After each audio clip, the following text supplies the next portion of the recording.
yes, a very good morning to you all. Thank you so much for joining us. E Kampala bwetusinzira okuweereza the weather eriwo etyebuzaabuza tekannaba kwememula so ng'ate n'akakuba sirabyeyo sign but obudde bwakimpowooze ddala. Today is Tuesday, we talk health issues and today I want the men to get closer. Yes, tugenda kuba twogera ku by'okuzaala byammwe, twogedde nnyo ku by'abakyala and what affects their fertility, and today we are looking at the men in general. Yes, today is the 28th day. Nakalanda Faith, nawe bakuzaala leero. Happy birthday greetings coming in from the entire Mukasa family. Bagamba bakwagala nnyo, bakwagaliza birungi birere ku lunaku luno olw'amazaalibwago. A blessed birthday to Nakaima Betty. May God grant you more years of happiness from Rita, Namukasa and family. Yes, also happy birthday to a beautiful one, Maria Nachaze. More wins, blessings and abundance in whatever you do. As TFN family, we wish you the best. That one is Maggie akola wali ku UWEC, Uganda Wildlife Education Center. Naye yazaalibwa leero. Happy birthday to you, Maggie, and greetings to everybody and from everybody, from your family and from your colleagues at work. Okay, nze Farida nkubuuzaako wasuze otya?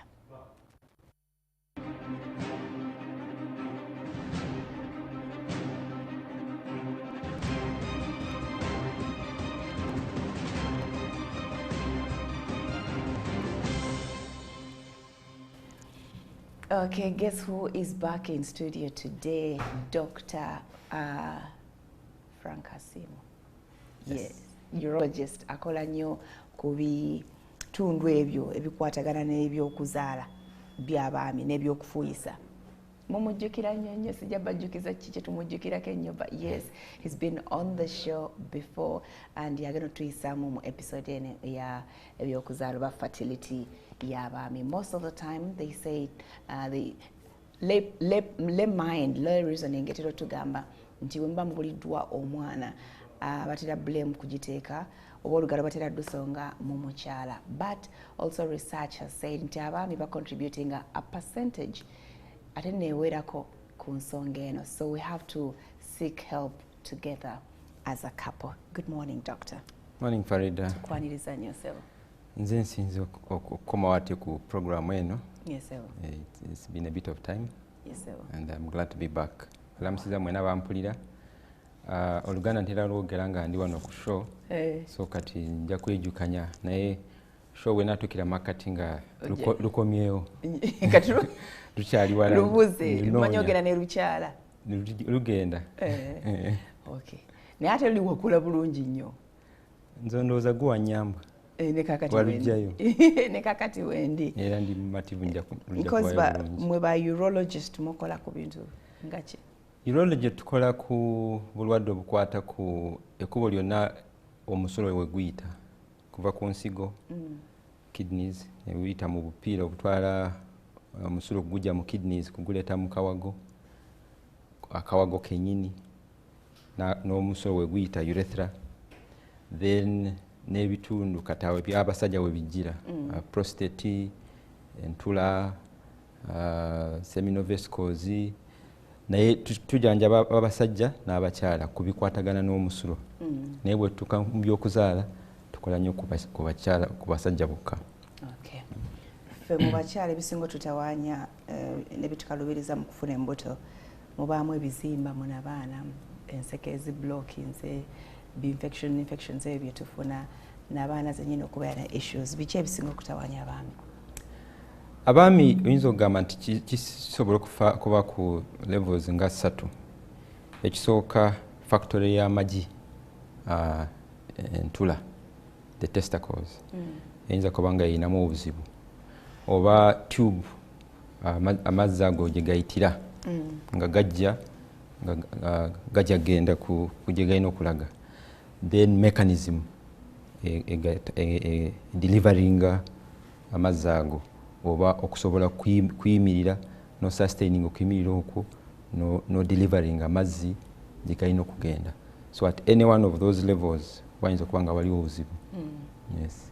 Okay, it doesn't have anything to do with how powerful the man is. Katonda engeri gyakikola powerful is relative. Oyinza okulaba omusajja ng'asitula ebyuma ebizito kilo 10 n'ogamba n'olowooza nti buli omu alina okusitula ebyuma ebyo, naye amaanyi ageetaagisa okukola ekyo si ge mangi ennyo. Singa omusajja asobola okuyimirira n'aperforminga for at least 3 minutes, ezo ziba zimala okudipositinga kiri kyetaagisa okufunyisa omukyalo olubuto. So si ge maanyi amangi, si kwe kulwawo kungi, naye okusustaininga for the required amount of time between 3 and 5 minutes kiba kimala. Okay. For procreation. Okay. Tukube akafaananyi, painting a picture of what exactly happens, the movement of those things that are required okufunyisa omukyalo olubuto. First of all, kitandika ku production. Mu testicles walina okubeera right environment. Kisobola katutandikire ku hormones. Omuntu alina okuba nga alina hormones. Hormones bwe busimu obuweerezebwa emibisibisi y'omubiri. Emibisibisi y'omubiri ng'eva mu bwongo, eva mu bitundu ebirala ne preparinga entula okukola enkwanso. Kati then newabeera right environment, mubeera mu temperature, mubeera mu byolidde, especially temperature. Kati entula ezo oba process y'okukola enkwanso eringa baking, nga bw'oba ofumba cake. Abakyala abatera kukola cake bagikola at a certain temperature. Temperature bwe ziyitawo nnyo cake esiriira, bwe zibeera wansi ekona tejja bulungi. So the environment has got to be right. Then awo n'ogenda ku amount obukwanso obwo bulimu bwenkanawa, waliwo ebipimo bye tulina bigenze bikka. Nja kukwongera onyonyolako emyaka nga 3-2 egiwedde baali bagamba omusajja yeetaaga million nga 10 per meal ez'obukwanso. Meal kenkana kati? Keeka kati ng'obulusu bw'owandula wali mubeeramu million 10. Kati olw'omubiri mubeeramu n'emmeka? Kati single ejaculation amazzi omusajja gaweereza galina okubeera wakati wa meals 2 ne 5. Kati bw'abeera nga ye kafulu ng'aweereza 5 meals alina kuba na 5 million 5. Katugite half billion.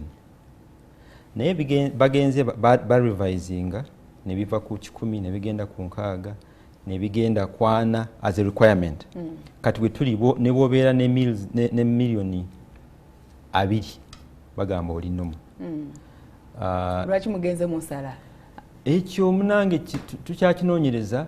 Ekisooka ekibuuzo kikate kitwagala okuddamu kye meals eziri minimum ezeetaagisa zo ziri meka? Kubanga bava ku 10 ne bagenda ku 6 ne bagenda ku 4 kati bali ku 2. Kati tuyinza okutuuka ne 15 maybe ne ku 10 ne ku 3. Ezo ate oba osse nnyo. Kati the amount has got to be enough nga bumala bulungi, kubanga wadde kamu kokka kekalina okufertilizinga bulina okubeera obungi omu bugenda bufa. Kati zino emperekeze zo zeetaagisa lwaki? Zigenda zikuba mu ngalo. Kiyali moral boosting zifa kati emu erirake yeeyitamu. Then quality, buli nomo omutwe gufaanana gutya, akakira kafaanana katya, butambula progressively nga bugenda mu maaso. So quality. Kati awo bw'ova mu testicle n'ogenda mu tube mwalina okuyita. Iyo tube bagiyita vas deferens. Erina okuba nayo nga egatta kinaki? Egatta testicle ne urethra naye nga eyungira ku prostate ne seminal vesicles.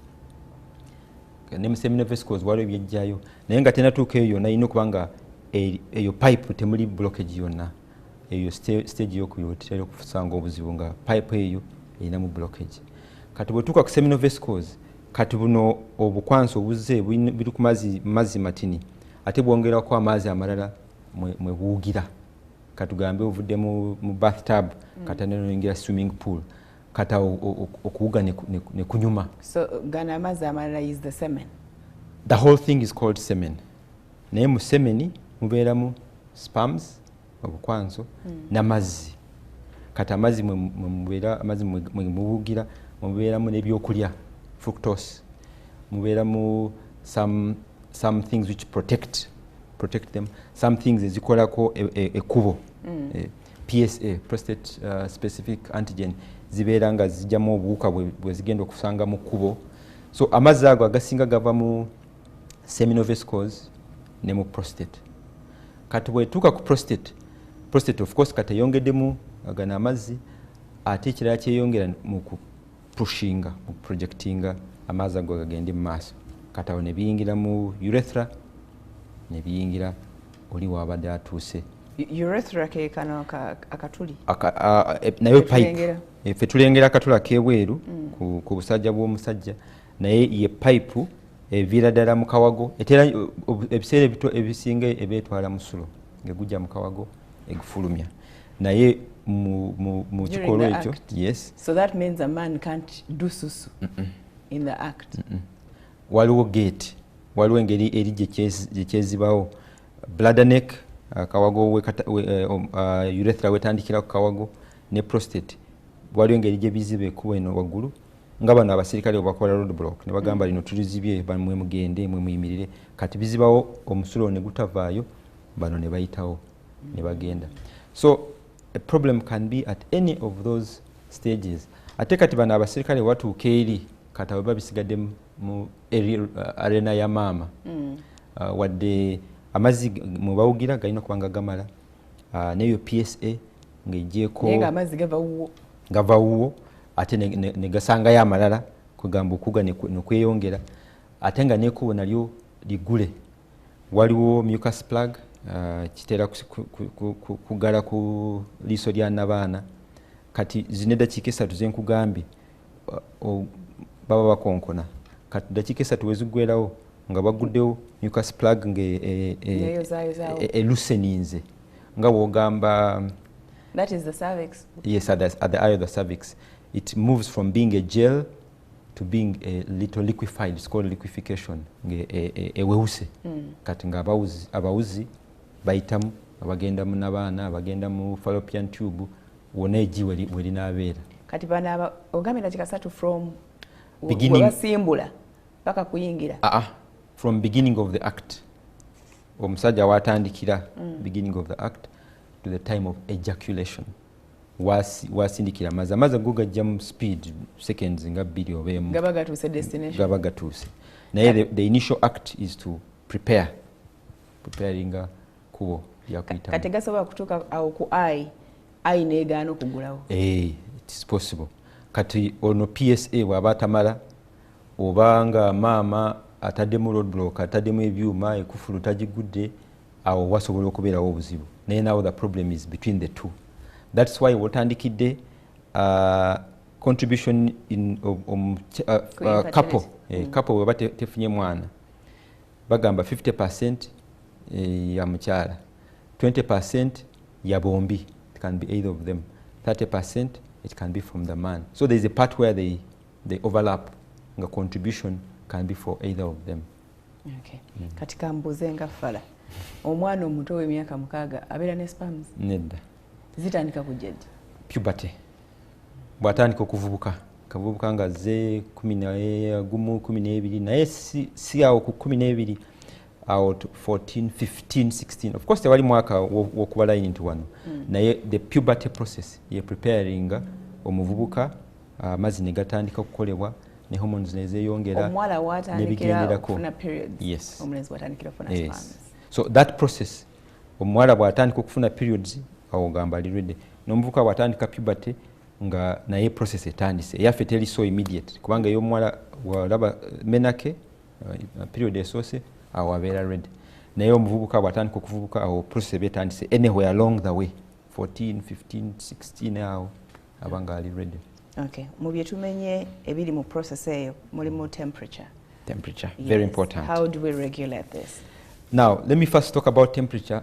Actually, tulowooza nti temperature and other things like that and whatever byebimu ebireese zino enkwanso okugenda nga zikendeera. Kati we twali mu Alemani abakkiriza mu evolution, twali tutambula bukunya. Empewo etufuuwa bulungi. Etufuuwa nga environment is very conducive. Kati ne tutandika okwebikka. Kati gwe bbugumu ly'olya wano ku mubiri eri nayo ibeerayo. ate kati bwe twazunguwala nnyo yambala ndaweya abalala bateekamu boxer abalala agamba ngenda mu safari kanteekemu empale sijja giteeka mu baaga kanjambale nateekamu track suit nateekamu empale sakako jini ate nga kajini kamulipi so okusanga nti entule ezo bwe zibeera the scrotum eri covered tessa bulungi tefuna mpewo kyekimu bye tulowooza kireese sperm count ogenda ng'ekendeera eva mu ezo 10 ze tugambye negenda mu 6 negenda mu 4 negenda mu 2 and abamu bapostulatinze as a doomsday scenario nti kirabika gye tugenda eyo abasajja bagenda kubeera nga tebalina nkwanso. That may have a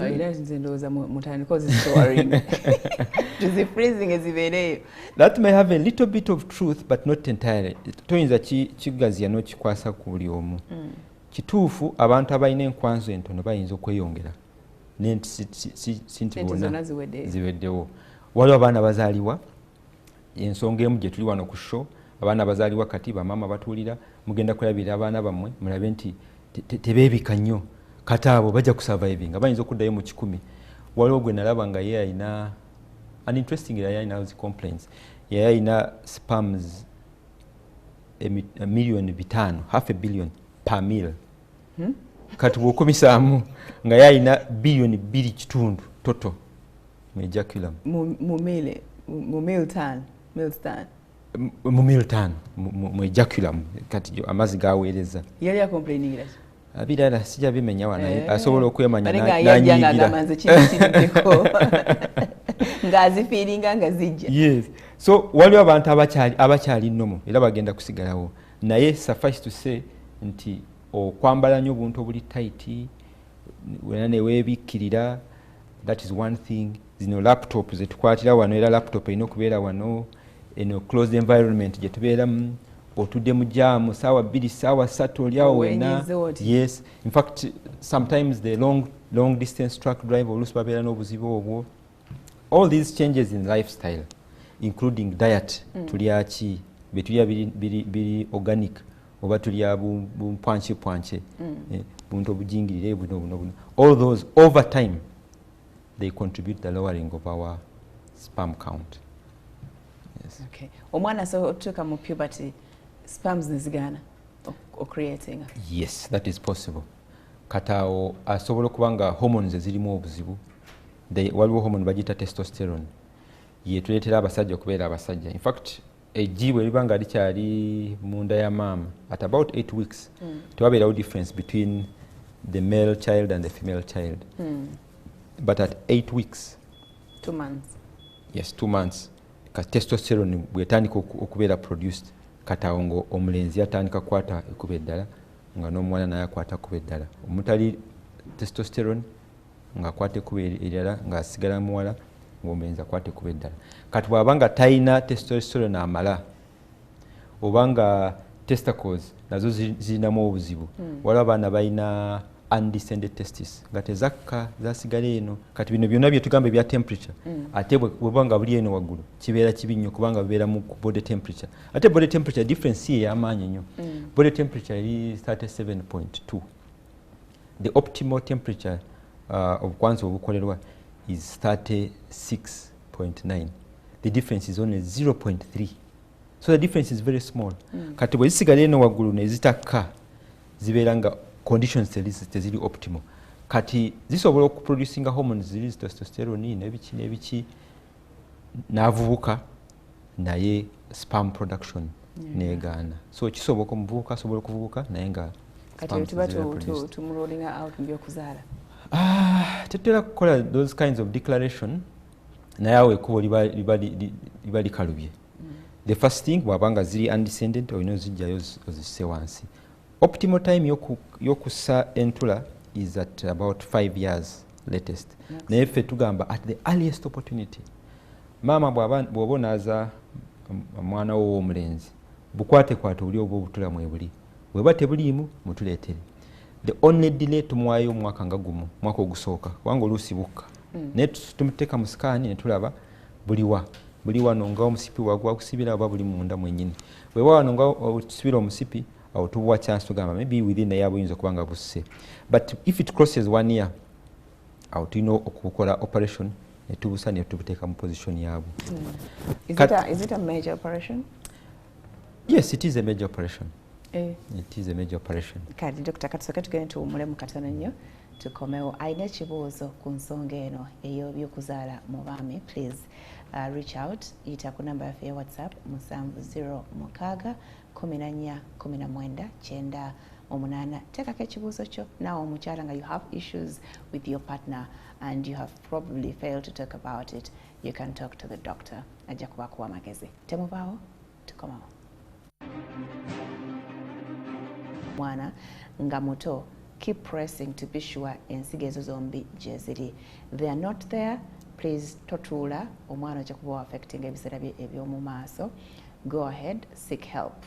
Oba toziwuliramu, mutwale w'omusawo. Bw'aba ng'akyali muto basobola okumuyamba. Bw'akula ogenda kuba oyonoona ensigo ezo.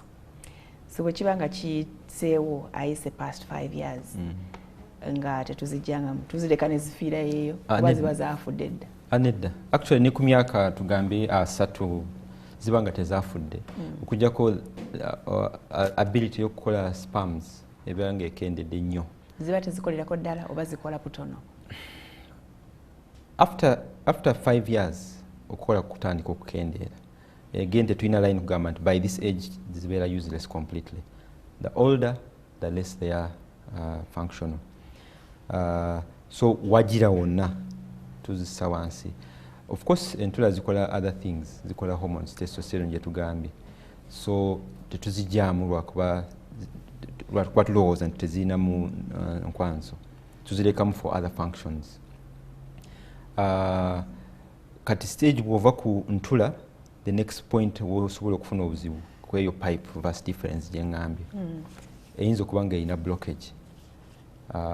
Blockage ezisinga zijja because of infection, untreated infection. The worst being TB. Tuberculosis asobola okukwata entula oba nabwo tubes. Ate oyo yabeera muzibu nnyo kubanga tetwangwa kumumanya nti tuberculosis kubanga yetali mawugwe omuntu takolola tewina musujja naye bw'obeerawo ng'entula zikuluma. Waliyo special TB for those things? Yes.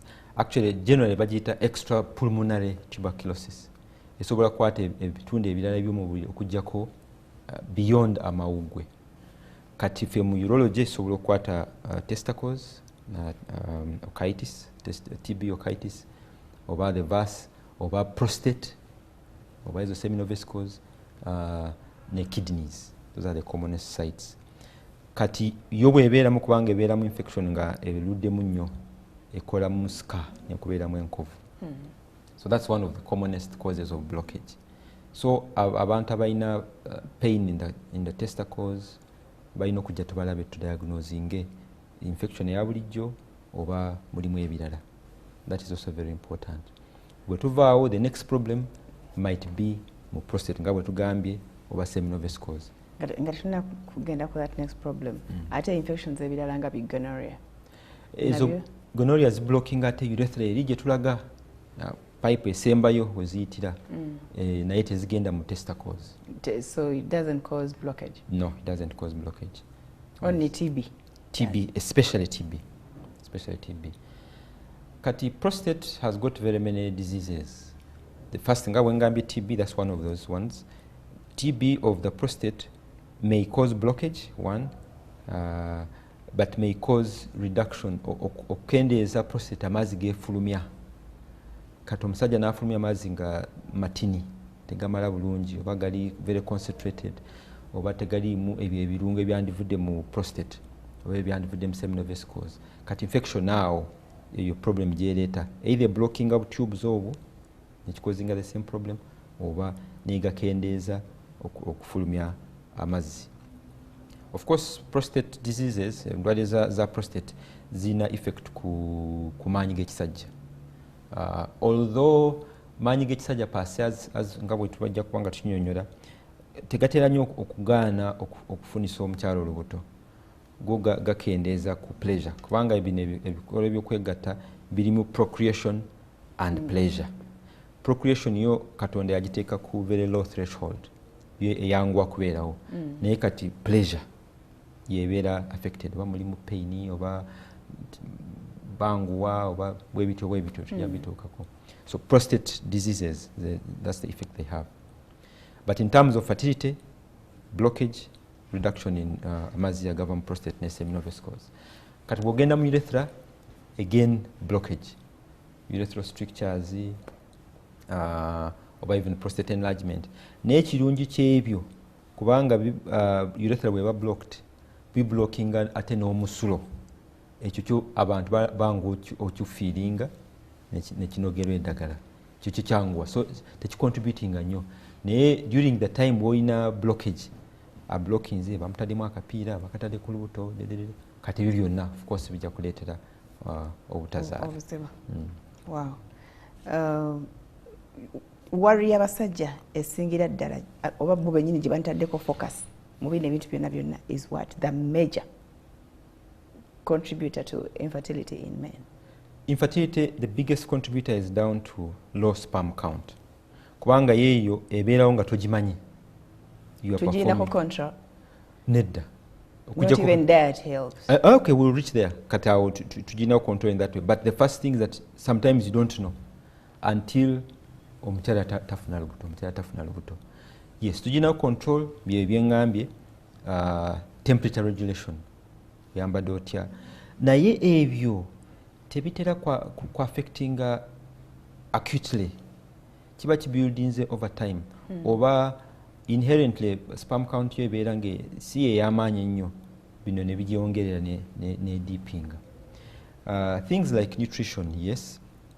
Nutrition, however, bw'oba olya a regular balanced diet, mmere ya bulijjo, n'abantu abali mu prison oba bali mu refugee camps nabo bafuna balanced diet, ne bakanyama ne mu kikomando is fairly balanced. Bataddemu abakanyanya, bataddemu kabuto, bataddemu kijanjalo. So on any regular diet, when it's balanced, you can get the nutrients.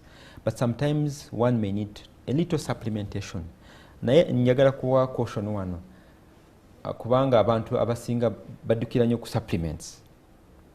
Ne beerabira the balanced diet, ne beerabira healthy living. Healthy living means drinking adequate amounts of water, having a fair amount of rest. I know in this hustle we are in, oyinza okubanga tolabaka bulungi naye bw'ofuna kaseera ku weekend weebake. Exercises, not necessarily going to the gym, but living an active life. Tuva mu nyumba, noyingira emotoka, noyingira office, nova mu office, funayo akaseera otambulemu, funayo akaseera oswetingemu.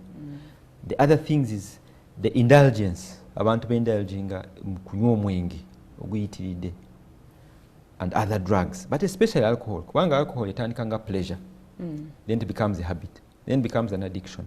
Now that one, however much you balance your diet, it will be knocking things down. Then smoking, yes. Smoking is one of the other that causes a reduction in some of those production of those sperms. Then eating the diet that we eat, a lot of fatty meat, a lot of red meat. Red meat has got a big problem. Processed foods, all those, and processed foods include things like sausages, which. And I'm not saying that people should not eat processed food or should not eat sausages, but indulgence. Have them for breakfast, have them for dinner, have them for lunch. No chisusa. No itira wali kati bayigo ziteeka ku whatever sticks ne bazikalirira n'olya n'ogamba ndya sente zange. Meanwhile, you are dampening. So the take home is bw'oba olya the normal regular diet, you will pick the nutrients, the zincs, the magnesium. If you don't indulge alcohol, smoking, fatty foods, you're also helping yourself. When you exercise, you will pick. But having said all that, there are a few other things you can eat, things like nuts. Ebinyeebwa. Ebisiike oba n'ebyenva. Whichever, as long as ebinyeebwa, that will have nga kuliko akakuta oba nga nkaggyeko. Doesn't matter. Awo nja birekera ba nutritionist.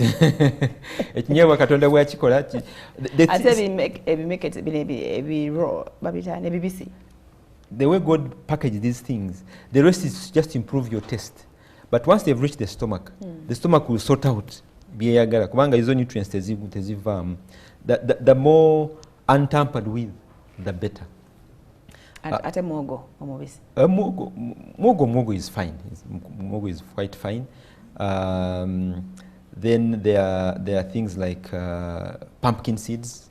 Those ones are also said to have enough zinc. So, but those are additional. You don't have to run for pumpkin seeds and look for gin. What about mulondo? Mulondo bagamba gw'amaanyi. Also, the other issue about, I don't know whether it's a misconception, when you over have the act, buli kaseera gwe teweewummuzaako to let the sperms build, kiyinza affecting your sperm count. True, false? It has some truth. The biggest test is when you are going to do a sperm count, when you are going to tugenda bakebera enkwanso amazzi g'ekisajja bw'otuuka mu laabu bagamba olina okuba nga omaze ennaku nga 3 nga tewegasse, which means ezo ennaku 3 zezeetagisa nga building up to the required amount. So if you are struggling, kubanga abantu abasinga tebakirowooza nako, genda kulaba ng'omukyala ali lubuto, genda kulaba, but if you are struggling, you will not be helping yourself woba wegasse buli kiro every night. Or you know tugamba twice or 3 times a week. So if you do it twice, then you have like those 3 days for it to build up. Those 3 days for it to build up. So if you are struggling, then to maximize the opportunity, you need to give yourself about 3 days to build up. 3 days to build up the so wano bwabanga alemeddeko nga wa every day, meaning they can release semen with no sperms. Yes. Or even the semen produces. The sperms will be there, but they may not be the right amount. But it depends. Kubanga someone is like, so we're talking about people who are struggling. And the example I've given you, if you're going to have a good sperm count, bagamba, abstain. That means if you go after 1 day, instead of having your 15 million or your 20 million, it might be 8, it might be 3, it might be 2. Which is not sufficient. Which is not sufficient. So to optimize that, one is to, wewe mu gap, ngoina kyolubirira. Okay. Alwaliwo misana kiro kumacha misana gwafuka mulimu. Now that is the other aspect now of pleasure. Now pleasure that is equated to playing football, playing golf, that is up to what pleases you, whatever gives you pleasure. So ku pleasure kwekyo tekuli komo. Naye for procreation, that is the optimum. Now there are those who are not struggling, like I've said, and in that pleasure of twice a day, 3 times a day, every day, then it happens. So there's no bar. But if you are struggling, and that one I also need to qualify. Just the other day, I will not put the number of days again, my patient might know. I got a patient who came and said, we have been married for 2 months and the woman is not getting pregnant. I want to check. I was like, but that's true. I said, no, I want to know. So it creates a bit of a problem. First of all, these things are trial. Maybe the first period you didn't time very well. Now the second period, just 2 options. So in Yobusawo Tugamba, you must be having uninterrupted sex, unprotected sex, with an intention to conceive for a period of not less than 12 months. That gives you enough chances, 12 chances to say. Mwaka mulamba. But also what is most important there, bwembanga mwakefuna mwakafumbirigana, kiwa chance your relationship to grow, kubanga tomanya what you're going to find out. It's one of the biggest blows to a relationship, to a marriage. So if from day one, for you want to know, you want a child and the child is the issue, and now you find out, your relationship may not last. Bagambe go in a problem. Go in a problem. Because of your relationship has not had time. So those are the 2 coins, there's 2 sides of the coin of waiting. However, like for this person I'm talking about, he was very serious and I said, okay, we will check.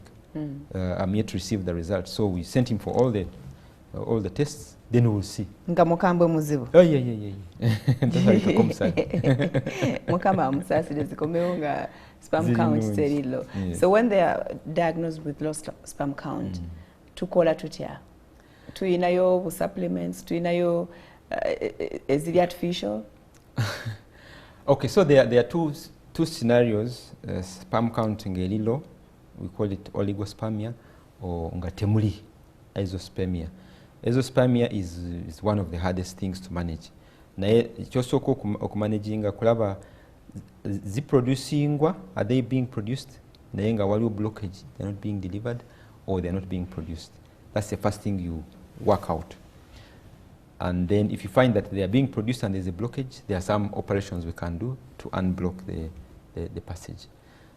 If you find that there is none, that's a tight corner. We'll come back to that tight corner. Bwezibanga ziri low, yes, there are some medications we can give, including the things I've told you. You first investigate what could have caused this low sperm count. Is it an issue of temperature? Is it an issue of diet? Is it an issue of a disease, chronic diabetes? Are they on some medication, long-term medication, which may be affecting?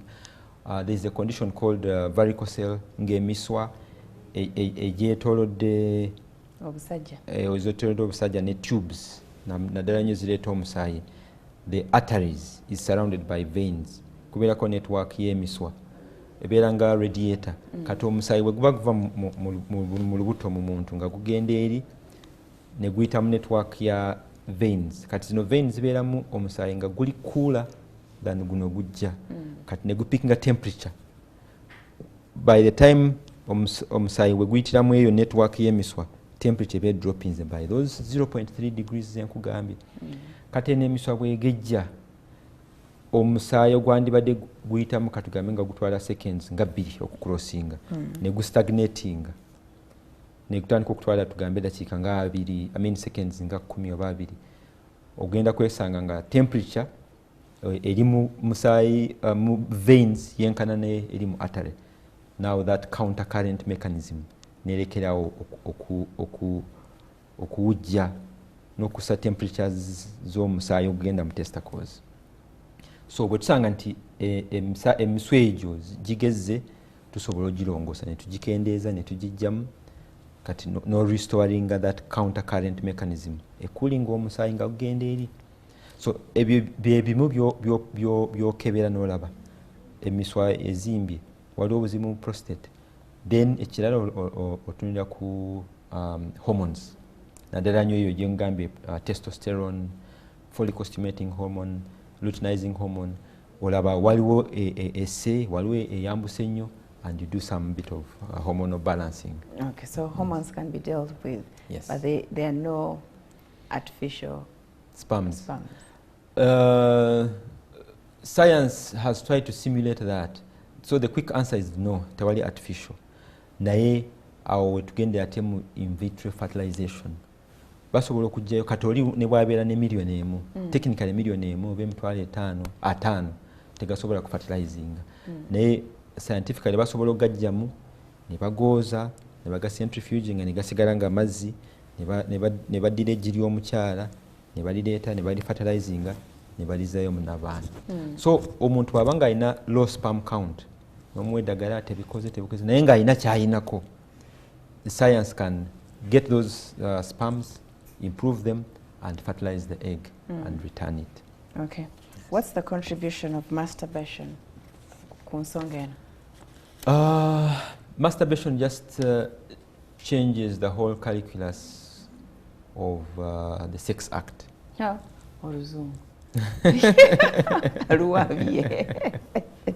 Ekyusa omuzannyo. Ekyusa settings ndowooza kye bagenda okutegeera.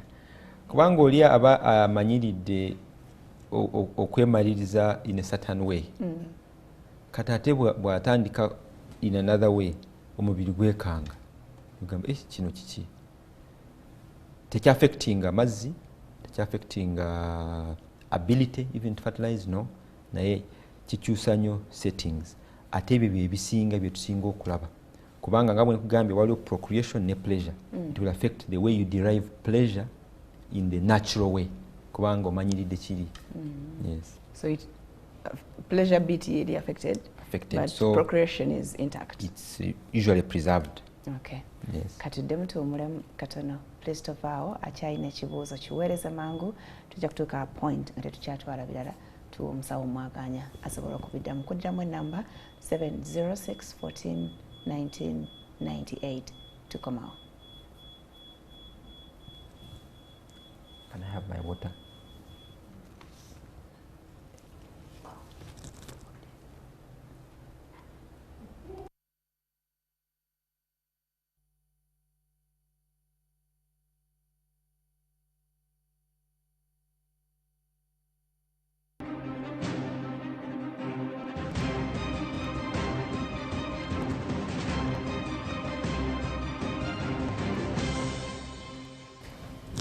Okay, good morning once again. Tukyagenda maaso tulina Dr. Frank Asimwe tutunuulidde eby'okuzaala mu baami and how they can be helped where necessary. Mama ali wano ali concerned agamba, good morning, my baby is 9 months now, naye alina akasusu kampi nnyo compared to others. It erects in the morning, but the problem is it is very small and short. Okay, that may be a concern, but these things of length and height and size are relative. It depends on expectations. So the best thing for kyandiyambye mama amutuleete tulabe, is it really very small or is it acceptable? Kubanga sizes zisinga zibeera mu range. Kayinza kubanga katini naye nga within the acceptable range. But however, what range itali acceptable? Yes. Ng'olwala. Tulina erinnya tugiyita micro penis. Yes. So it may be small or it may be micro. Naye it can be bwekabanga kali micro kayinza kubanga kali pointer nti waliwo a problem with the hormones. So bwetumala omulaba ne tukakasa nti yes katini then katawo nga tutandika okunoonyereza hormones. Bwetusanga hormones nga ziri low, kirungi agambe the child gets an erection in the morning, that shows they are most likely normal. Naye bwetusanga ziri normal or ziri low, then we monitor. The best time to boost we tuziboostingira hormones omwana atandise puberty awo tuba tutaga timing eyo timing 10 11 12 watandika bwat puberty tumwamu ka booster ka hormones nezi stimulating omubiri gwe okuproducing their own hormones. So bottom line amutulete tumulabe tulowooza ayinza kubanga alina gwalabirako n'alowooza oba bakulu be nga bo baali taratibu. So hormones bwemustereeza kasobola okugejjamuko? Kayinza okugejja naye it depends. The function tesinzira nnyo ku size. Omanye omusajja abamu okumuyita eŋŋwaŋŋuli alina okuba nga alina kyalagawo naye kibeeraliikiriza. Ekyokugeza tekiteekako ssira nnyo kubanga it is not the most important. In the Western medicine, eddagala ligeza, that's not the most important. Mu kunoonyereza ebiddagala by'okugeza muyinza okufuna ate n'ebirala ebikosa. Ebijja okublockinga your tubes. Yes, your tubes and other things. Okay. So si nsonga nnyo. Si nsonga nnyo naye amuleete tumulabe tumuwe opinion. Okay. Yes. Doctor, is it true that diapers can cause a baby boy infertility when he grows up? They don't cause infertility. Causing infertility, naye zisobola contributing to a reduction in sperm count. However, having said that, nabakola diaper nabo they have it at the back of their mind. Ekibi ennyo y'omwana omuleka mu diaper ng'ejjudde for a long time. Bw'oba ng'ogikyusiza mu time, so bw'ogikwata diaper when it is empty nga tenaba kujjula ebeera ewuuka bulungi era nga n'empewo egiyitamu bulungi era bw'ogiraba ne material yaayo eba egonda eba it's cool, naye bw'ejjula n'otojjumujjaamu n'ejjula so obutakyusa diaper in time is more of the cause than the actual diaper itself. Okay. Ate bw'omuleka oluusi empewo n'emuyitako, you only wear them into a diaper nga it is very necessary. We are traveling, agenda kwebaka toyagala akole susuku naye wano waaba ewaka you can let them neyitaaya. Adam's style is ultimately the best. Yes. If he has been trained not to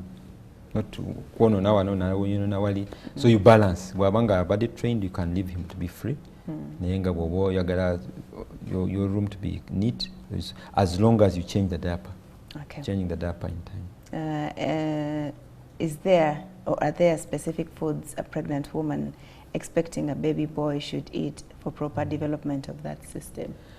Nothing specific. I think in the antenatal care, there should be nothing specific for a lady with a male child or a female child. And there shouldn't be any excesses of you must eat this, must eat the other. Follow what the midwife is teaching you. Drink enough water, take enough vitamins, juicy, greens, enough proteins. The general things, but nothing specific that eat this for the boy, eat this for the girl. Nothing really specific. Okay. Yes. I'm a guy, aged 23, but I get pain while urinating. Even my urine comes split into two. It's like I have two passages for urine in my penny, and I don't even last more than 2 minutes in bed.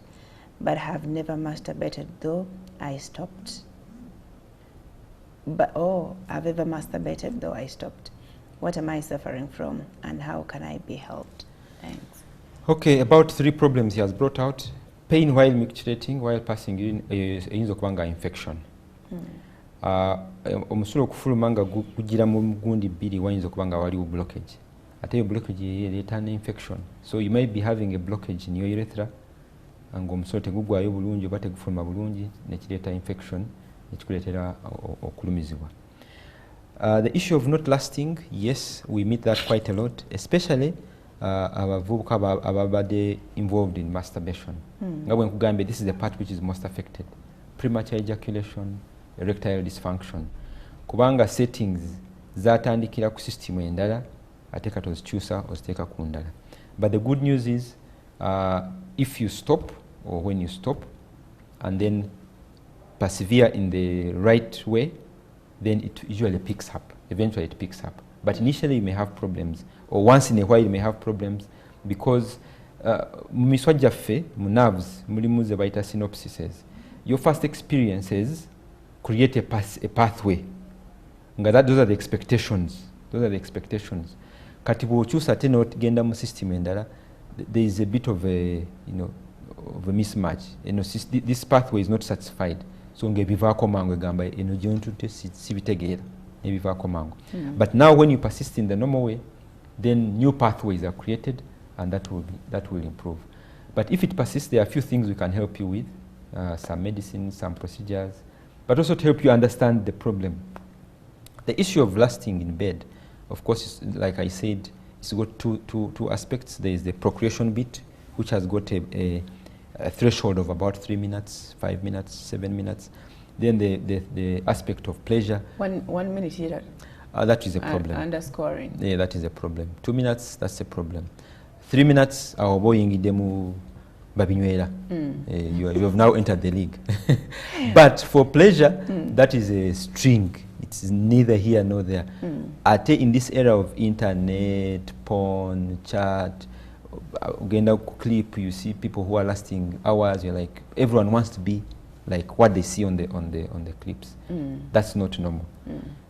And so people people should know that those things are acted. They're acted. So tewerega nnyo bunze kamalako. They are enhanced. Abantu abo babeera ku biragala to shoot the movie, to shoot the clip. I mean, people audition to qualify. So very many normal people are eliminated, and the quote-unquote supernormal or abnormal or very normal are the ones who live in. Now, if your expectations are that high, you will get disappointed. But also, the other bit which helps is also with the partner. 1, the expectation, 2, their response. And I'm insisting on partner because it should be someone you trust, someone you are living with, someone who loves you not for your sexual prowess, but for other issues, for other reasons, because they like you. A good moral booster. Yes. If they are so disappointed and they demonstrate their displeasure on the shortness of your lasting, that creates more problems. So they need to be good companions, and that can help you. If the response that is coming from your partner is good, that can add you an extra minute. And then if you do a few other things, that can add you another minute. Before you know it, you are in the normal league, and before you know it, you are performing the satisfaction. So your expectations and also the response from the partner are very important. Okay. My son has one testicle. We did scan and found where the other is, but the doctor has failed to see where it is. We did scan to find out where the other is, but the doctor has failed to see it. My question is, where could it be? Is it harmful where it is? And can an operation be done without knowing where it is? Please help. What can I do? He's 4 years now. Okay. Undescended testis is very common, like I said. An ordinary ultrasound, oluusi esobola obutagiraba, although ne scan nayo no gye tuyita ka TV, kisinziira ani agikozesa, the person operating the ultrasound scan. Naye usually bw'aba tuba tetugirabye mu ultrasound scan, tukola either CT scan or MRI. One of those will be able to see it. Usually it is somewhere within the abdomen, and it is important tugijeyo tugise wansi for several reasons, but the most important reason, and tuleyo bweba tesse wansi, the chances of it becoming, the fact that it has not come down in itself, ebe yongedde ku risk of cancer of the testicle. Kati bw'ogissa wansi, risk ya cancer oba togikendezeza passe, naye kati ojja kuba ng'osobola ogiraba singa efutaninga cancerous. Naye bw'ebeera ng'eri mu abdomen, tojja giraba. By the time you discover it, it will be too late. Because cancer kyakwata tests? There are several, seminomas, germ cell carcinomas, and all those. So tukola MRI ne tugilocatinga ne tugissa wansi. Naye oluusi omuswa, the artery oguba gukisupplyinga gubeera too short, oba ne attachments zibeera too short nga tosobola ogissa wansi. So in those cases tugijjamu. But usually we try to bring it down. If we fail, we remove it. Naye it should not be left nga terabise. Okay. Emwe mumala okuproducinga both sexes. Yes, ebe mala okuproducinga abaana abawala n'abalenzi. Emwe the same sperm count. What sperm count ko tujibalire tekolebwe? Anti-sperm count nga bwe tugamba eri range. It's a range. So it should be able, if it is normal, it should be able to produce within the normal range. Okay. My question is, where we are still trying for a child years now. However, why is it that sometimes when I'm starting to experience God's gift given to us as marrieds, my husband starts to lose it, as in power goes off on his side? Question 2 is, during the act, can I tell when my hubby is finishing, as in time to release the supermarket? The supermarket, because we are badly in need of a child or children. Question 3 is, it was our first time, both of us, to engage physically when we got married. So could it have contributed to our delay in getting a child from both sides? Thank you. Kindly jump my name. Okay. Very loaded question and quite deep. First thing, you give that person my number and we can talk more deeply. So I'm just going to talk broadly. Like I said, there is the part of procreation and the part of pleasure. Most people want to feel the pleasure, but procreation can take place without the pleasure. That's one broad statement I can say. So, musajja amaze, omukyala tanaba kulya kintu kyonna, they have not experienced pleasure, naye nga afunye olubuto. So that is possible. Now, for the pleasure part, that one is a work in progress, like riding a bicycle. You need to understand each other. System. That is even more beautiful. Experience. More beautiful. It's more pleasurable. Kubanga mwena, you are learning on the job, which is okay, and that's how things are supposed to be. There is a misconception. I must declare my biases. I am a Christian, I am saved. But there's a misconception that first get experience before you meet your wife. Unfortunately, that misconception is biased. The men want to first get experience, but they hate to hear that the wife also first got experience. Exactly. And it's very unfair. Selfish. Very selfish. So the naive you are, it is okay. Nature will find its way. And it doesn't take rocket science. And even while this man was getting the experience the other way, they can also truthfully tell you that there were no lessons. Things just happened, and the experience was gotten or whatever. So having not met each other before does not diminish the pleasure, does not jeopardize your ability to conceive. Mwena mubeera muri mbeerera, you will be even be surprised that even on the first month, the person conceives. So it does not tekikendeeza chances zo conceiving. So okubeera okulwawo okutandika ebintu bino teki affecting omusajja oba omukyala in any way, even if you go as far as 30 years? Okay, for the man there might be a little problem, but it is compensated for fairly quickly. When you talk about premature ejaculation, okureleasinga mangu, bw'oba ng'omubiri gwamanyira nnyo abstinence. Masturbation, because usually when they're not seeing a woman, they are masturbating. Not usually, maybe these days. But back many days, people would just abstain. But anyway, whichever way.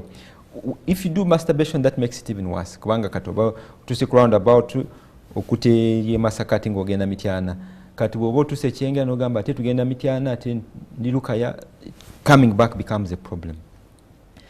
But if wobanga oludenga weziza, I don't want, my wife is not here, I sometimes see it mu basajja abakola ewala. Kati wakomerawo, the first few weeks or the first few encounters may be a bit of a challenge. Sometimes it becomes worse, bwajanga afunyemu challenge, omukyala namukabuke nagamba obadde ovaawa, oyina gy'obadde oyokyamira, tererererere, kati nga byonna byononekera ddala. However, if the condition is conducive, the play gets back into the rhythm and things normalize quite well. Okay.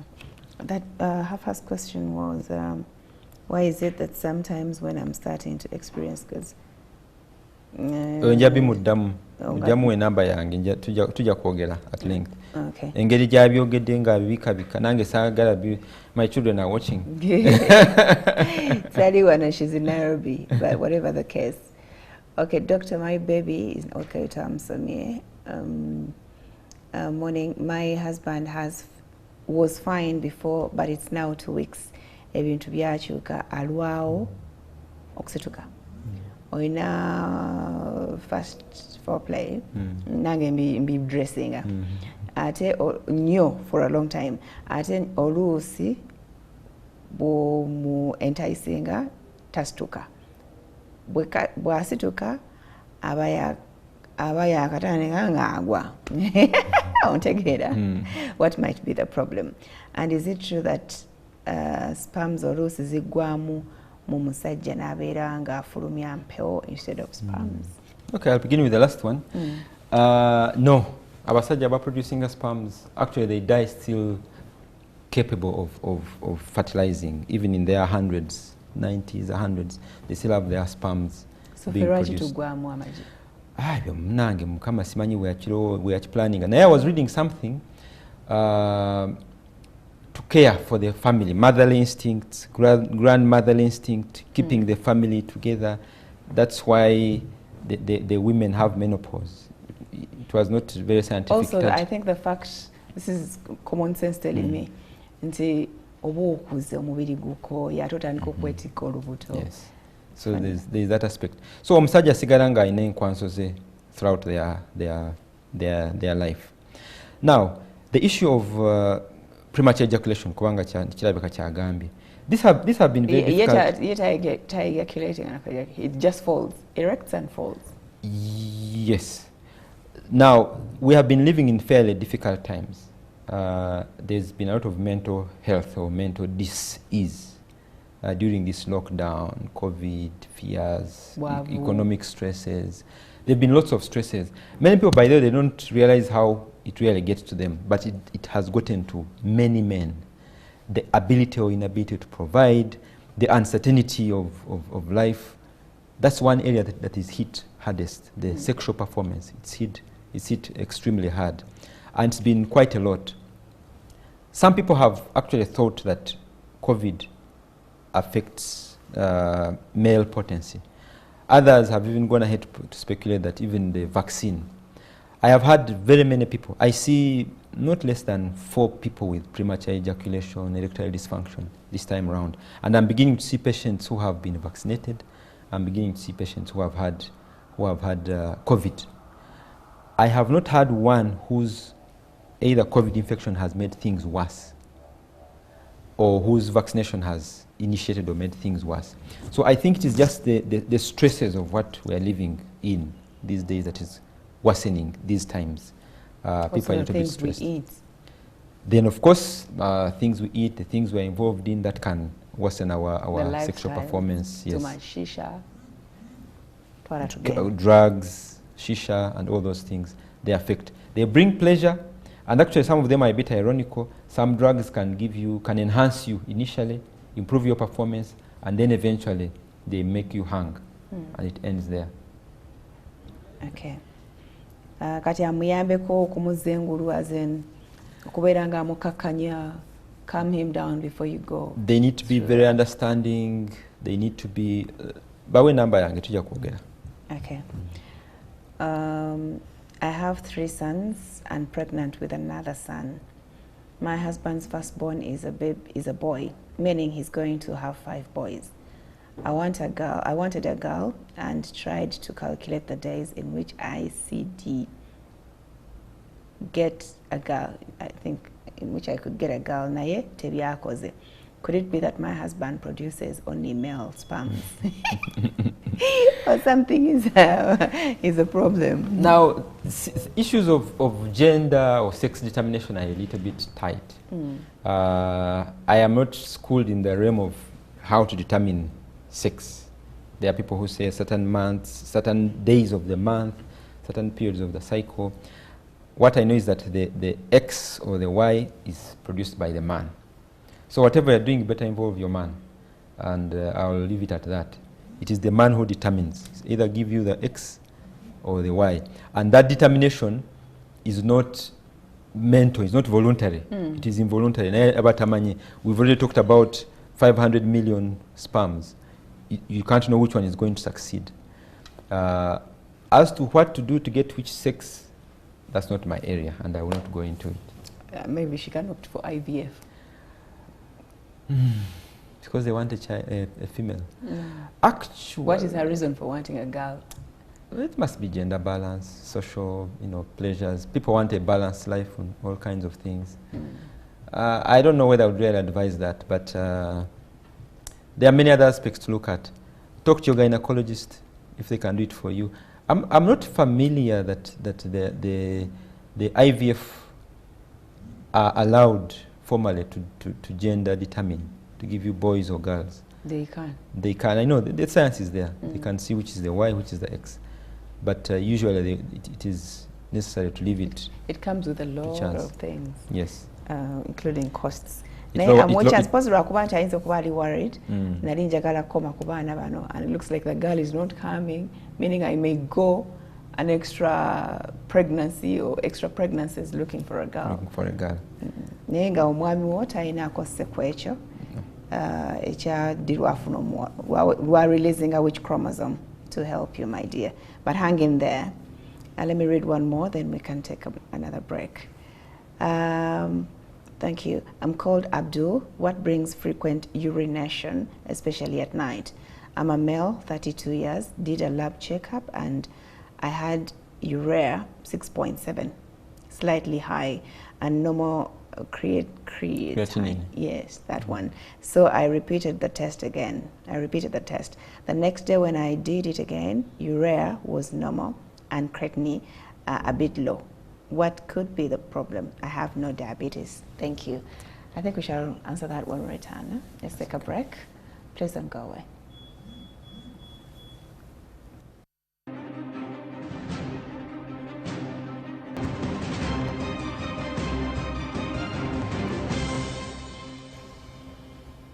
Okay, wetugendedde mu kuwummulamu omukulu omu abadde abuuzizza lwaki afuuka nnyo.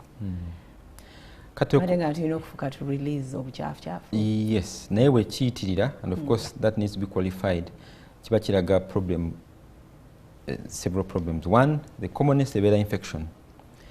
Naye bw'abanga okufuuyisa kuli nnyo ekiro ng'emisana ali bulungi, then it might be his prostate.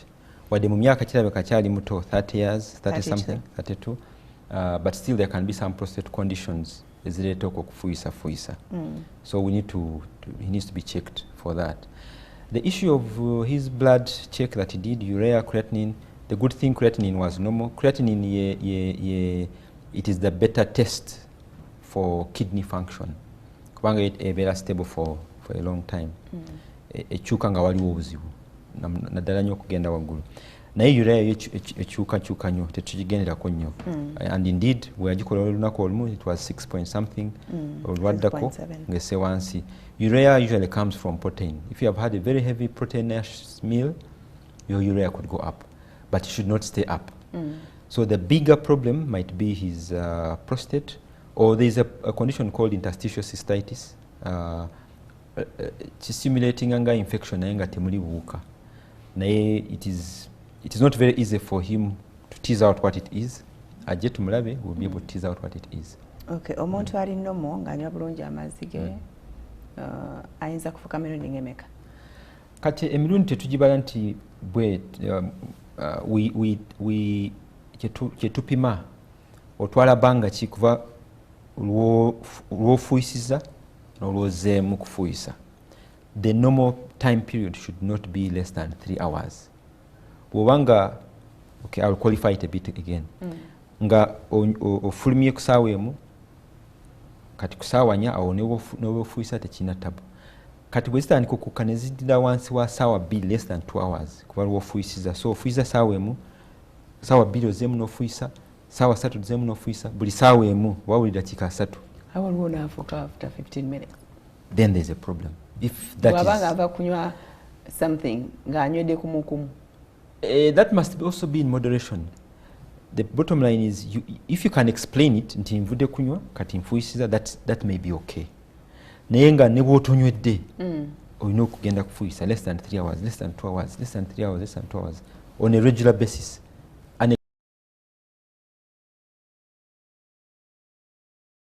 Kwebaka, abantu abasinga of course bagenda ne bafuuyisa ne balyoka beebaka. Naye bw'oba ng'omaze okwebaka, okwagala kufuuyisa si kwe kulina okukuzukusa. Oyinza okuzuka ng'ofa, that is okay. Oyinza okuzuka n'ogenda n'ofuuyisa ng'ozukuse lwakuba maybe alarm it has gone off or something. Naye if the desire to pass urine nga yeekuzukusa ne bw'ozuka omulundi gumu oba emirundi ebiri nga kiri lwejjula buli kiro, omulundi gumu ebiri, omulundi gumu ebiri esatu, that is a problem. Ne bw'oba ng'onywedde amazzi. Kati birwadde ki ebibeeraawo? Ku basajja era ebeera prostate. Ku basajja n'abakyala eyinza okubeera nga infection. Ate diabetes mpuira naye afokisa nnyo. Of course diabetes yo sometimes I forget to talk about it because that is obvious. Diabetes, that is what has got to be ruled out. Tulina okusooka to ruling out nti tolina diabetes. Eyo efukisa nnyo. Onywedde tonywedde, olina okufuuyisa. Okay, please help me naye enfa. My man did scrotal. Oba agamba scrotal scan. Scrotal, yes. Scrotal scan. And the doctor said he had bilateral gross varicose cells. Yes. Okay. He was operated in 2018, but up to now, talina yadde amaanyi, but we have a baby. Talina wadde amaanyi. Okay, there you go. Procreation has taken place. Banoonya pleasure. Pleasure eganye. Eganye. So there are some few drugs we can give you, yeah. We need to re-examine. Ziyinza okubanga zakomyewo. Omanye n'emiswa kati bwe tulongoosa varicose cells. Emiswa ebeeramu ng'etaano oba 6. Gyonna tebeera nti ezimbye, osangako ng'esatu ng'emirala ebibiri eri bulungi. Kati in 2018 bayinza okubanga balongoose n'esatu, kati ne gyasigalawo eyinza okubanga nayo ezimbye. So he may need another operation. But we need to reassess. So he can ayinza okuddayo. Awutafiire ddala? Tafa. As in, amaanyi tegabulire ddala? No. The effect of the pain or the discomfort from the varicose cell eyinza okusala amaanyi ne gajjako. bw'obeera ng'olina discomfort mu eyo area, infection, ebyo varicocele, hydrocele, bisala nnyo amaanyi. Yes. Okay. My son was circumcised at 3 years. Balls ze ne zikogga. Bamusala tebamusanyalaza up to date. Zaagana okuddamu okugejja. Will this affect him in the long run? Again, that is relative. Zaagana okugejja, you know, how big are they? Twetaaga kukola scan. Must the balls be big? Yes, there must be a certain size. So balls is testicles, yes. There must be a certain size, not too big, not too small. We basically need to do an ultrasound scan tulabe zenkana wa size, but most importantly zifaanana zitya, omusaayi gutambulamu bulungi, omusaayi bwe gutuukamu bulungi, neweziba nga si zenene nnyo, they will work. So twetaaga kukola scan. Naye kano akantu ke circumcising, the penis, net tests, bikwataganira wanti zaakogga bamaze mu musala. Tebiri related, it's incidental. Coincidence? Yeah, just a coincidence. Okay. What causes a prolonged ejaculation? That is, why does semen take long to come? Semen comes at ejaculation. Now, between starting the act and ejaculation, there are many factors which play. There are people who last long. Now, that one is one of the envied ones, which means for them they might last 30 minutes, maybe 1 hour. 2 hours abakyali normal. 1 hour ndaba bayagulidde ddala. The normal range, the normal, tugamba nti normal, nga bwe ngambye entry point is 3, maximum is 15. Kati beyond that katawo nga Usain Bolt bwe yamalanga okudduka 10 ate n'addamu ne yeetooloola, kiri kyali kiwedde naye for pleasure n'agamba nti kambalage. Kati eyo we have no control. Singa yasalamu okugenda twice, naye nga line amaze ogicrossing. So for us, once you cross the 15 minutes, you have exceeded normal. Okay. I think this person is saying, Abuza, how long should they, those agamba, or delay in it is delaying, yes. That ejaculation takes how long? Are there people who ejaculate for more than a minute? But the orgasm. When it is the orgasm, no, the orgasm usually takes seconds. Like 5. 5. 3. 2. It is the climax. Now, if the actual orgasm is persisting for long, then there might be a bit of a problem. If the time they take to achieve orgasm and it's happening gradually, then there might be a problem. I've actually had a patient like that, and we've talked. There are a few things you can do to bring it on.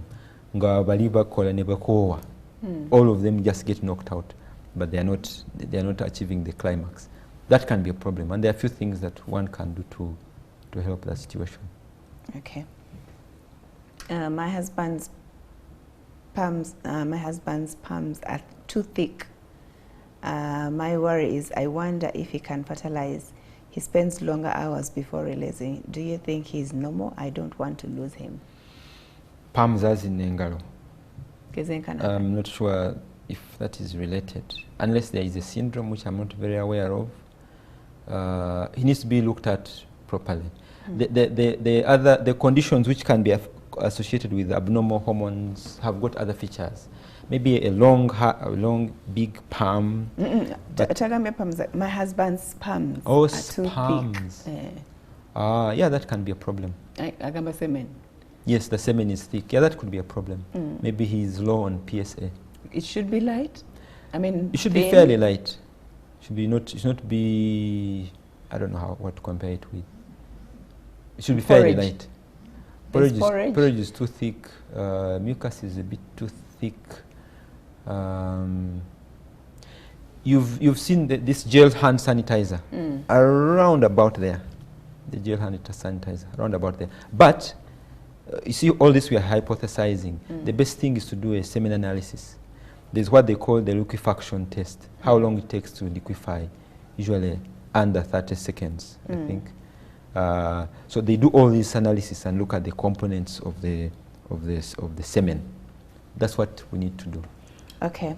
I'd like to know the effects of masturbation in women. Women masturbating, I won't go there. That's not my area. That's not my area. But effect yabali. It must be, because you see, all these are habits. No, I think when you find your own pleasure spots, yes, it will be hard for your partner to know them. And you'll be waiting for them to hit that spot. Or you see, you are achieving satisfaction in a particular way. And if the new way does not reach that satisfaction, you'll be at loss. Because the organs used are different. The way they elicit pleasure is different. If you are used to this other way, then you'll be in trouble. So bottom line, please let people stop masturbating. Okay, nenga tekyafectinga kuzaala kwe? No, not on procreation. Okay, I have heard people say some people are not compatible, so they can't have children together. Doctor, what does that mean? There are some rare cases when the lady can produce antibodies against a man's sperms. Very rare, but possible. Maybe that's the compatibility they're talking about. There may also be men who don't produce enough PSA, like I said, to liquefy the plug on the eye of the cervix. That could be taken as incompatibility, but that means it is the man's sperms which have a problem, not necessarily the compatibility. So it can be true, but it is rare and needs to be explored, needs to be documented. What do you mean? What we need to find out and see what is the incompatibility, how can it be? If you are producing antibodies, the antibody production can be suppressed. Okay. Does that water that comes normally during the time of romance make a woman pregnant? No. And if not, what is the importance of that water? That foreplay water has got all kinds of names, but that is what comes to open the way. That's what comes to open the way. It is the semen that comes at ejaculation that has got sperms. Okay. That actually impregnates. Ayongerezaako, what brings about wet dreams? Because spiritually it is said to be bad, but I want to look at it in a different picture. The doctor's picture, please. Dreams come from what we have been thinking about or engaged in during the day or have been fantasizing about. On the spiritual angle, if you've got a wet dream, it means your mind has been wandering in that area. So you wake up, you repent, and you make sure your spouse doesn't know about it. However, naturally it is fine. Yes, it is quite okay for your body to think in that direction and experience. It should be okay, unless it's happening so frequently. But once in a while, it's fine. Okay. Well, chiyambako body when they release these sperms. Are they sperms when you dream? Yeah, everything comes out. Of course, it depends on how far you went with the dream. If you went just up to foreplay, that's where you'll stop. If you went up to ejaculation, yes. You could say if the body has conceived it and has participated in the act, then it helps, but must not be encouraged. Because you see, we are social beings, and if you're in a relationship, you cannot have the me, selfish part. So it might be helpful to your body, but it may not be very helpful for the relationship. Again, it goes back to, if for you are getting them regularly and therefore you're getting your satisfaction that way, it means when time comes for performance, you may be already be satisfied, or you'll say, now wait us. So it might affect the relationship. Okay. Yes. What does science tell us about a man who doesn't get firm well, yet he has the feelings?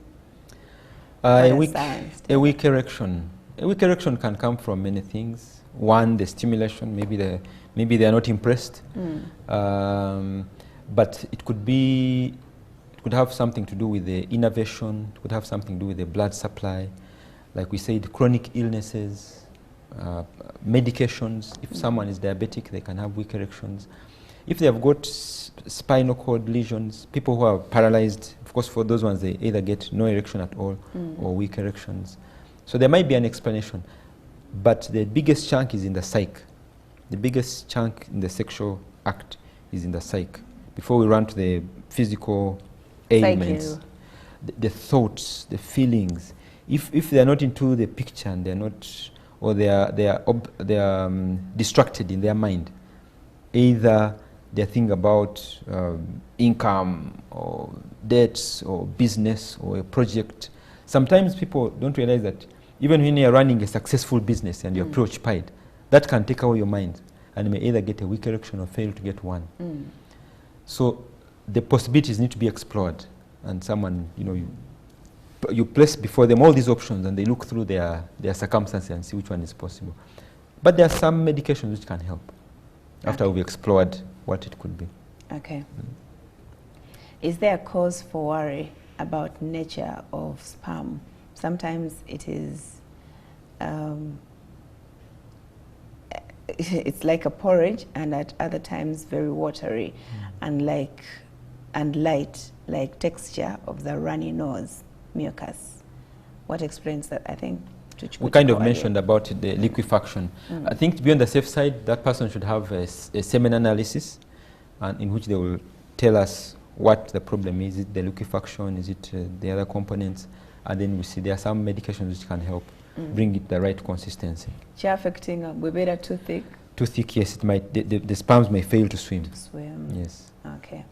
Please help me ask the doctor, at what age should a baby boy be circumcised? Should they be circumcised? Yes. Because you are for Muslim. Health matters and for religious beliefs. Religious, yes. Traditional beliefs, yes. That one we cannot question because of the powers that be above us. But when you go to health reasons, it's a bit controversial. Let's go to the elephant in the room, hygiene.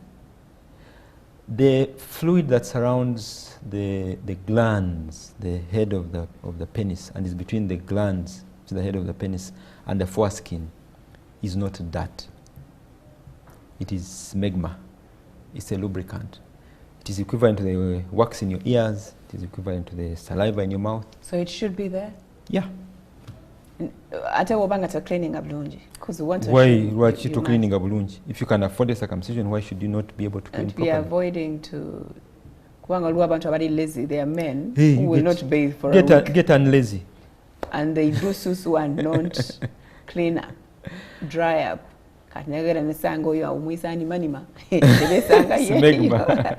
Tatukayo, by the way. Okay, let's slow down and say, if you're able to retract your prepuce and wash when you're bathing, you are good. Of course, I must be very conscious that I think I'm talking to a person who is from a Muslim religion, and so for them they take that hygiene to another notch, and probably that's why they circumcise. But when you step back, you do not have to retract and wash after passing urine. No. You can wash at bathing. Let me surprise you even a bit more. If you can retract and wash at least 3 times a week, you're still good. The calculus changes when this organ begins going to places other than where it's supposed to be. When you talk about oral sex and all that, then the bar for hygiene gets much lower because now things have changed. So if that's what you're involved in, then yes, that hygiene may not be sufficient. But if you're talking about the regular acts, the hygiene of washing at bathing is good enough. If we talk about, that's hygiene. If we talk about HIV prevention, yes, there is a role. But as you know, from publication, it's anything between 50% and 60% protection. And anything which is at the above 50, it is basically a 50-50. You can do with or without. But because I'm on national TV, I know the policy encourages circumcision for HIV prevention as one of the measures. But the fact that on it they add, you must condomize, it means the other one in itself is not sufficient. The reason I'm laboring about this is because as a urologist, I receive very many children who have been injured in the process of circumcision. Exactly. And then you ask why? What were the benefits? And you find that the problems for certain people outweigh the trumped up benefits. There are some other reasons which I want to get into because I'm on national TV. Okay. So we should encourage parents abagenda okugemesa okusazisa abaana okubakomola bagende mu bifo ebirina professionals. Omwana bamutwale mu theatre bamusirise. Biki ebiyinza okubeera damaged wakati awo mu kusala omwana? The head can be cut off. Not can be, has been cut off. And not only the head, even half of it. Sometimes the whole of it. Yakwata jambia. Anti befula vumbi. 1, 2 abana tebabasirisa. Omwana wuno alwana nawe nga next before you know you've gone off with the whole organ. There's a lot of damage and injury which takes place, which is not necessary. Step back to Abraham. So that's when God decreed that people should be circumcised. Why did he leave them? Why did he create us with a foreskin? Okay, step forward to the step and push aside the Abrahamic descendants, the Jews and the Arabs, before you get the Muslim religion. So what happened to the other people? Were they destined for dirt and and diseases? The answer is no. It is more of a trend than a hygiene issue. Okay, that's my opinion. What about in females? And as a urologist. What about in females, the pulling bit? What is your say? That's not my area. I knew. But the way God created, you see now. Your area meets this other area. Okay, let me just give a comment. When you go to trends, you can do so many things. Just go to South Sudan. They remove teeth. Go to the Maasai, they pull ears. They see you without pulled ears, you're abnormal, what's wrong with you? Society can come up with trends and give very good justification. Sometimes go even into medicine and try to justify, but those are trends. And I can quickly tell you that in the first world, they are no longer circumcising. Actually, if you go to Iceland and you circumcise a minor, less than 17 years, you will be imprisoned and the parents will be imprisoned. Thank God we are not in Iceland. Doctor, omwana wange kasusuke kaachama. Chirimu obuzibu? Chirimu obuzibu. How old is the child? Okay, mwana ndoza mwana. Mwetegereze there might be more than just okuchama. Usually tujita kodi. Kaba either katunde wansi oba wagulu. Naye usually wansi.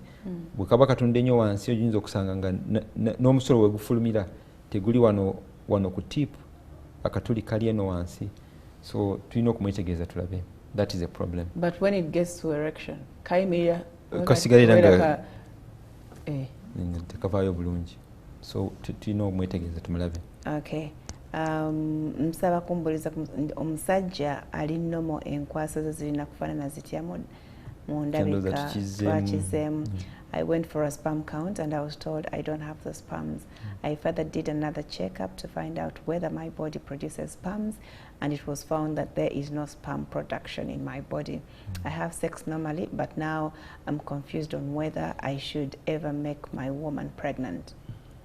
In fact, I was later referred to a urologist, but I failed to get the money needed, and that's why I really want to find out whether I can be treated.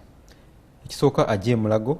He doesn't need money. Tewetaga sente okujja mulago. Because eba clinic je. Urology clinic. We run it on Tuesdays and Wednesdays. Ngalero, it's going on. It's free, general clinic. There is a private pit where you pay 50,000, but the general clinic is free. So please don't be stuck. Tujja bilaba.